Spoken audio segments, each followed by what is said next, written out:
വെള്ളി നക്ഷത്രത്തിലേക്ക് എല്ലാവർക്കും സ്വാഗതം.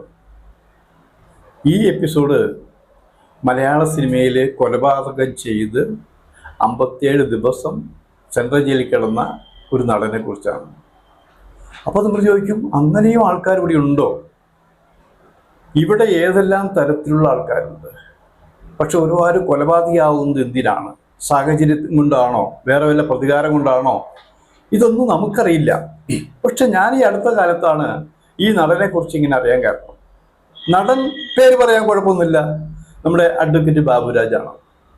അവർ പാവം. നിങ്ങൾ ആ സോൾട്ട് ആൻഡ് പെപ്പർ സിനിമ കണ്ടു കാണില്ലേ? ഇത്രയും നിഷ്കളങ്കനായി ഇത്രയും നല്ല പാചകക്കാരനായ ഒരാള്. അതായത് 18 വർഷം മലയാള സിനിമയിലെ നായക നടന്മാരുടെ അടിയും ഇടിയും കൊണ്ട് വളർന്ന് പിന്നീടാണ് നല്ല റോളുകൾ കിട്ടിയിട്ടുള്ളത്. അങ്ങനെ സിനിമയ്ക്ക് വേണ്ടി ജീവിച്ച, സിനിമയ്ക്ക് വേണ്ടി മരിക്കാൻ തയ്യാറായ അന്നത്തെ ചെറുപ്പക്കാരൻ ഒരു കൊലപാതകിയായിരുന്നു എന്ന് കേട്ടപ്പോൾ എനിക്ക് സ്ഥിതിയെ പേടി തോന്നി. കാരണം ഞാൻ നിർഭയനാണ് എന്ന് പറയുമ്പോൾ തന്നെ ചിലരൊക്കെ സൂക്ഷിക്കണല്ലോ. അയാളെക്കുറിച്ച് അറിഞ്ഞപ്പോഴും അടുത്തറിയുമ്പോൾ നല്ല സ്വഭാവം, എന്നോട് അങ്ങനെയാണത്, മാന്യമായിട്ടുള്ള പെരുമാറ്റം. ആ മനുഷ്യൻ കുറേ പടങ്ങളെടുത്തു, പടങ്ങൾ നിർമ്മിച്ചു, തിരക്കഥ എഴുതി, അഭിനയിച്ചു, നായക നടനായി, പിന്നെ ഹൈക്കോടതിയിൽ പ്രാക്ടീസ് ചെയ്തു, അമ്മയുടെ ജനറൽ സെക്രട്ടറിയായി, ഇങ്ങനെ വിവിധ രംഗങ്ങളിൽ സജീവമായ ബാബുരാജാണ്. അപ്പം ഞാൻ ബാബുരാജിനോട് ചെന്ന് ചോദിച്ചു, ബാബു, നിങ്ങൾ സത്യത്തിൽ ആരെങ്കിലും കൊലപ്പെടുത്തിയിട്ടുണ്ടോ? എന്തിനാണ് കൊല ചെയ്തത്? അപ്പോൾ ബാബുരാജ് പറഞ്ഞു, അത് അങ്ങനെ ഒരു കയ്യബദ്ധം പറ്റിയിട്ടുണ്ട്, ഇല്ല എന്നൊന്നും ഞാൻ പറയുന്നില്ല. അതിപ്പോഴൊന്നല്ല, ഞാൻ കോളേജിൽ പഠിക്കുന്ന സമയത്ത് എൻ്റെ ആഗ്രഹം ഒരു പോലീസ് ഓഫീസർ ആവണമെന്നായിരുന്നു. അപ്പം അതിനു വേണ്ടിയുള്ള പഠിപ്പുകളോ എല്ലാം നടന്നുകൊണ്ടിരിക്കുകയാണ്. അപ്പോൾ തന്നെ എനിക്ക് പോലീസിലേക്ക് സെലക്ഷൻ കിട്ടി. ആ സെലക്ഷൻ കിട്ടിയപ്പോൾ അതിന് വേണ്ട ഡ്രസ്സുകളെല്ലാം തയ്പ്പിച്ചുകൊണ്ടാണ് കോളേജിൽ, ഞാനൊരു യൂണിയൻ പ്രവർത്തനം കൂടിയാണ് കോളേജിലത്തെ. അപ്പോൾ വിദ്യാർത്ഥികൾ തമ്മിലുള്ള സംഘടനകൾ വന്നു. ആ സംഘടനത്തിൽ ഒരു വിദ്യാർത്ഥി കൊല്ലപ്പെട്ടു. അതിൽ ഞാൻ പ്രതിസ്ഥാനത്തായി. എനിക്ക് വല്ലാത്ത, നിങ്ങൾ സിനിമ കണ്ടു കാണും, മോഹൻലാലിൻ്റെ സിനിമ കണ്ടു കാണുമല്ലോ. ആ സിനിമയിലെ തിലകൻ്റെ മകനാണ് മോഹൻലാൽ. അങ്ങനെ തൻ്റെ മകൻ ഒരു SI ആയി സ്വപ്നം കണ്ട ആ മോഹൻലാൽ പിന്നെന്താ ഒരു കൊലപാതകമായി തീർന്നില്ലേ? അതുപോലെയാണ് എൻ്റെ ജീവിതത്തിൻ്റെ ഒരു ഭാഗം. അപ്പം അത് നടന്നില്ല. എന്നെ പിന്നെ 57 ദിവസം ഞാൻ സെൻട്രൽ ജയിലിൽ കിടക്കേണ്ടി വന്നു. അവിടെ കിടന്നുകൊണ്ടും എൻ്റെ മനസ്സിൽ സിനിമയായിരുന്നു. പുറത്തിറങ്ങിയാൽ എങ്ങനെ വേണമെന്നുള്ളത് അത് അനുഭവമായിരുന്നു. ഒരു 57 ദിവസത്തെ ജയിൽ ജീവിതം എൻ്റെ ജീവിതം മാറ്റിമറിച്ചു എന്നാണ് ബാബു പറഞ്ഞത്. വേറെ ഒന്നുകൊണ്ടൊന്നല്ല, സ്വഭാവത്തിലുള്ള മാറ്റങ്ങൾ വരുത്തി. സിനിമ മെയിനായിട്ട് സ്വീകരിക്കാൻ തീരുമാനിച്ചു. LLB പൂർത്തിയാക്കി, ഹൈക്കോടതിയിൽ പ്രാക്ടീസ് ചെയ്തു. അതിനിടയിലാണ് സിനിമ അഭിനയം, ചെറിയ ചെറിയ റോളുകളിൽ സിനിമ അഭിനയം തുടങ്ങിയത്. അതാകട്ടെ കൊച്ചിൻ ഹനീഫ ചെയ്തൊരു സിനിമയിൽ കൂടിയാണ് അദ്ദേഹം വന്നത്. അങ്ങനെ വന്നു ആക്ഷൻ രംഗങ്ങളിൽ. ആക്ഷൻ എന്ന് പറഞ്ഞാൽ ബാബു പറഞ്ഞു, നിങ്ങൾക്ക് എഴുതാൻ വേണ്ടി വേറൊരു കാര്യം കൂടി പറയാം. സാധാരണ സിനിമയിൽ നായകനോ സഹനനോ സഹനടിയൊക്കെ പ്രണയിച്ച് കല്യാണം കഴിക്കുക എന്ന് പറയുന്നുണ്ട്. എന്നാൽ ഞാൻ വാണി വിശ്വനാഥനെ കല്യാണം കഴിച്ച് ആക്ഷൻ രംഗങ്ങളിൽ പങ്കെടുത്തുകൊണ്ട് അടി ഇടി, അങ്ങോട്ടും അടി, അത് ഡൂപ്പിട്ടുള്ള അടിയൊന്നുമല്ല, പരസ്പരം നല്ല മർദ്ദിച്ചിട്ടുകൊണ്ടാണ് അവസാനം ഞങ്ങൾ പ്രണയിച്ച് പിന്നെ വിവാഹം കഴിച്ചത്. ഞങ്ങൾ സുഖമായിട്ട് ജീവിക്കുന്നു ഇപ്പോൾ. പിന്നെ ഞാൻ സ്വന്തമായിട്ട് സിനിമ നിർമ്മിച്ചു, സ്വന്തമായിട്ട് കഥ എഴുതി, സ്വന്തമായിട്ട് തിരക്കഥ എഴുതി, അഭിനയിച്ചു, നായകനായി. ഞാൻ വില്ലൻ പിന്നെ ഒരു കൊമേഡിയനാണ് എന്ന് സ്ഥാപിക്കുന്ന ഞാൻ സിനിമകൾ ചെയ്തു.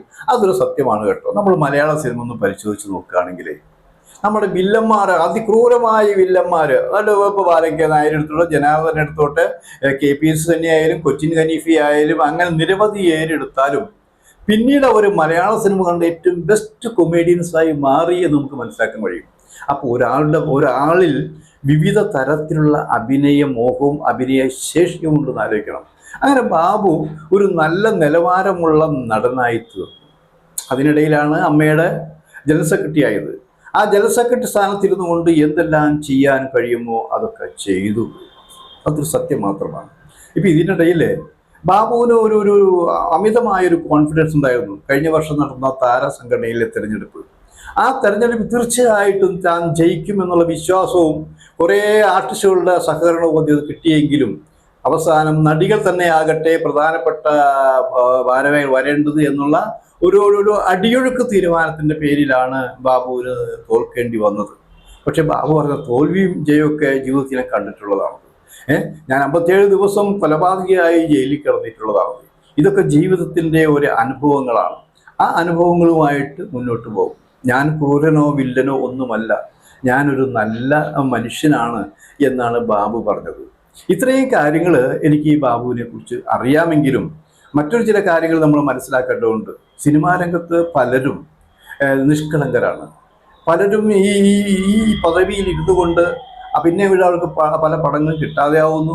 ഗ്രൂപ്പുകളുണ്ടെങ്കിൽ നിങ്ങൾക്ക് ആ ഗ്രൂപ്പിൻ്റെ ഉള്ളിൽ നിന്നുകൊണ്ട് നിങ്ങൾക്ക് കുറേ സ്ഥാനമാനങ്ങൾ ലഭിക്കാം. ഇല്ലെങ്കിൽ, അതായത് നിങ്ങൾ സ്വന്തമായിട്ടുള്ള അഭിപ്രായമുണ്ടെങ്കിൽ, നിങ്ങൾ ആരെങ്കിലും ചോദ്യം ചെയ്യുകയാണെങ്കിൽ നിങ്ങളെ എങ്ങനെ തകർക്കാൻ ശ്രമിക്കും എന്നുള്ളതാണ് ആ ഗൂഢശക്തി ആലോചിച്ചുകൊണ്ടിരിക്കുന്നത്. അങ്ങനെ എത്രയോ കഴിവുള്ള നടീനടന്മാരും മലയാള സിനിമയിൽ നിന്ന് പുറത്തു പോയിട്ടുണ്ടെന്നായിരിക്കും. ഈ ഗൂഢ പ്രവർത്തനങ്ങൾ ചെയ്യുന്നവരെല്ലാം ഒരു കാലത്ത് തങ്ങളും പുതുമുഖങ്ങളായിരുന്നു, ചാൻസിന് വേണ്ടി അയച്ചവരാണ്, പട്ടിണി കിടന്നവരാണ് എന്നൊന്നും ഇപ്പോൾ ഓർക്കുന്നില്ല. കാരണം ഓർക്കാൻ അവർക്ക് സമയമില്ല. സമയമുണ്ടെങ്കിലും അവർക്ക് മനസ്സില്ല. മനസ്സില്ലാതിരിക്കാൻ കാരണം എന്താ? കോടാനുകോടികളാണ് വന്നുകൊണ്ടിരിക്കുന്നത്. ഈ കോടാനുകോടികൾ എണ്ണി തിട്ടപ്പെടുത്താൻ പോലും കഴിയാത്ത അവസ്ഥയിൽ തങ്ങൾ വാങ്ങിച്ചു കൂടിയ സ്ഥാവര സ്വത്ത് ജംഗമങ്ങളെല്ലാം എവിടെയാണെന്ന് അറിയാൻ പോലും പറ്റാത്ത സാഹചര്യത്തിൽ ഇവർക്ക് എങ്ങനെ വന്ന വഴികൾ, പിന്നിട്ട വഴികളെ കുറിച്ച്, സഹായിച്ചവരെ കുറിച്ച് ഓർക്കാൻ കഴിയും? അതാണ് മലയാള സിനിമ.